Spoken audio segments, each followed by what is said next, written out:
asasi manusia.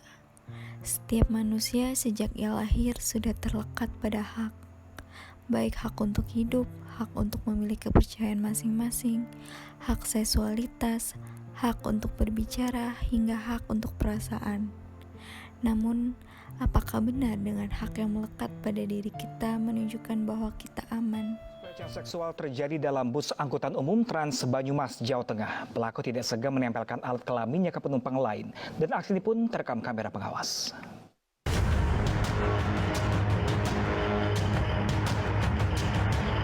CCTV di dalam bus angkutan umum Trans Banyumas, Jawa Tengah berhasil menangkap detik-detik seorang pemuda melakukan pelecehan seksual ke penumpang lainnya. Pelaku perlahan mendekati perempuan berjas biru. Pelaku awalnya duduk agak berjauhan dari korban, kemudian berdiri dan mendekati sambil berusaha mengajak berbicara.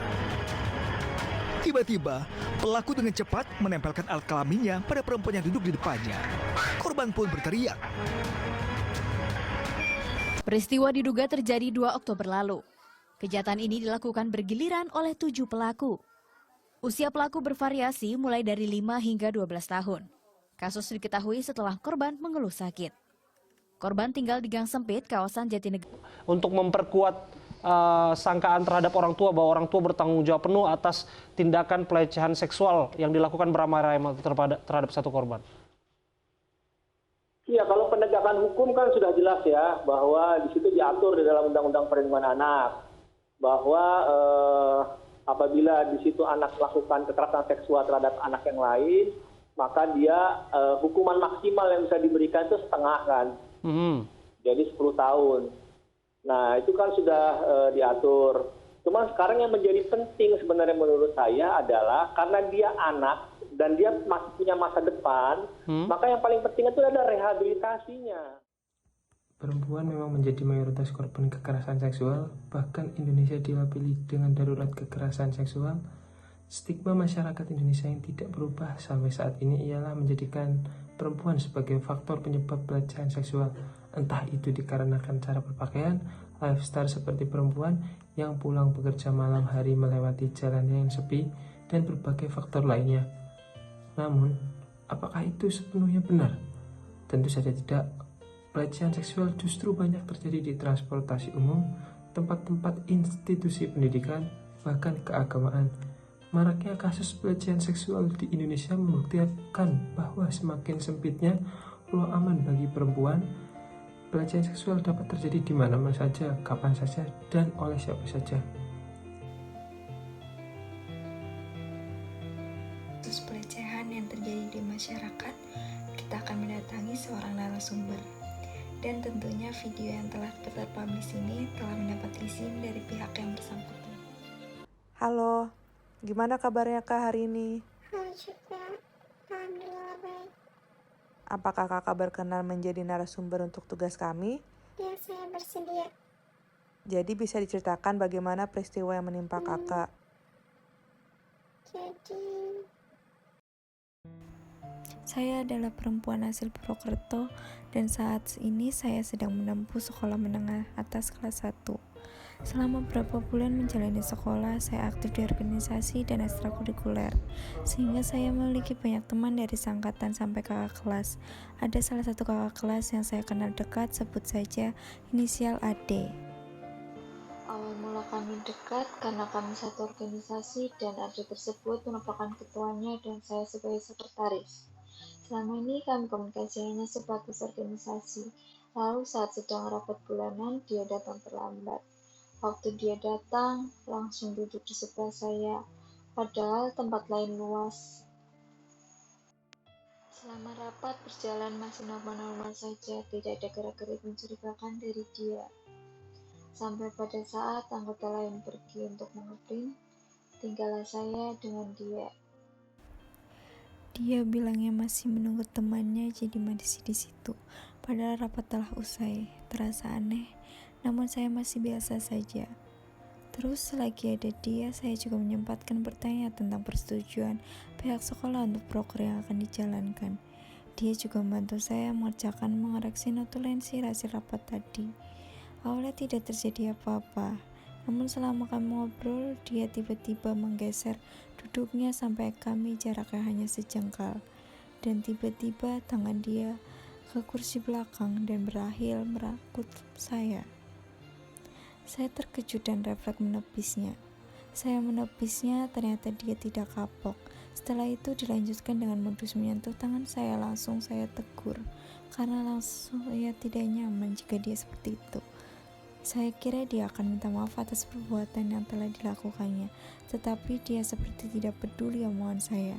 Dia semakin kurang ajar dengan tambah memegang tangan saya lagi. Di situ saya sudah ketakutan hingga gemetaran.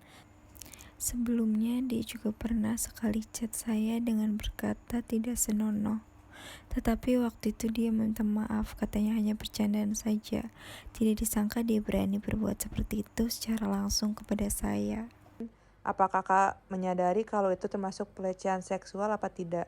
Iya, karena saya merasa tidak nyaman dan setelah kejadian tersebut, saya sangat trauma untuk bertemu dengan lawan jenis, meskipun itu saudara saya sendiri. Lalu mengapa kakak memilih untuk tidak melaporkan ke pihak berwajib? Alasannya kenapa?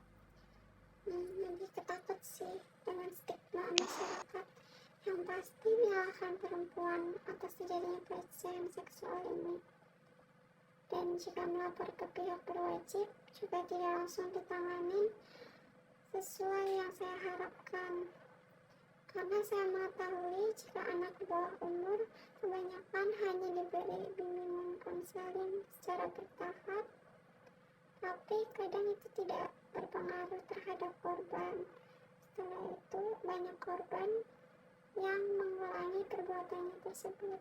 Di luar sana mungkin banyak perempuan mengalami hal serupa seperti kakak.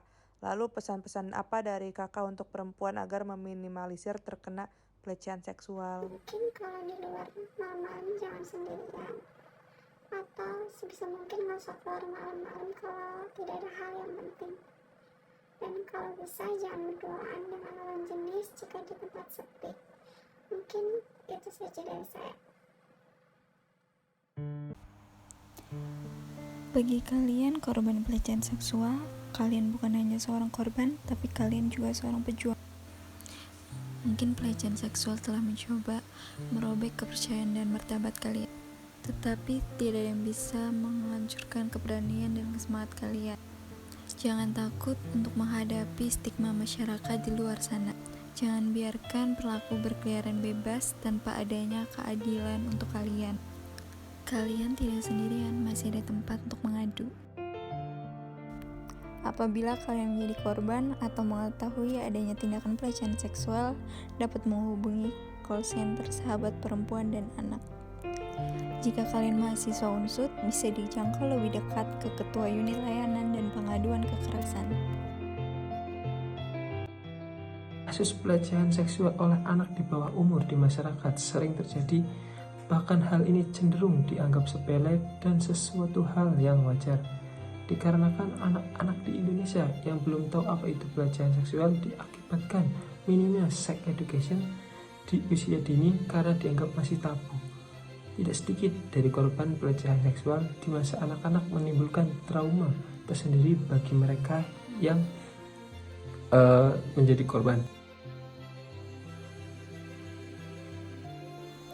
Meskipun masih di bawah umur, anak yang telah melakukan tindak pidana juga mendapatkan hukuman atas kesalahannya.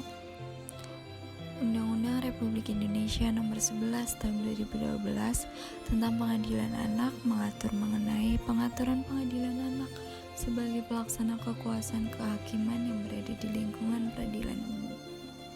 Pada undang-undang tersebut, batasan umur anak nakal, anak yang melakukan tindak pidana dapat diajukan ke sidang anak adalah sekurang-kurangnya 8 tahun tapi belum umur 18 tahun dan belum pernah kawin.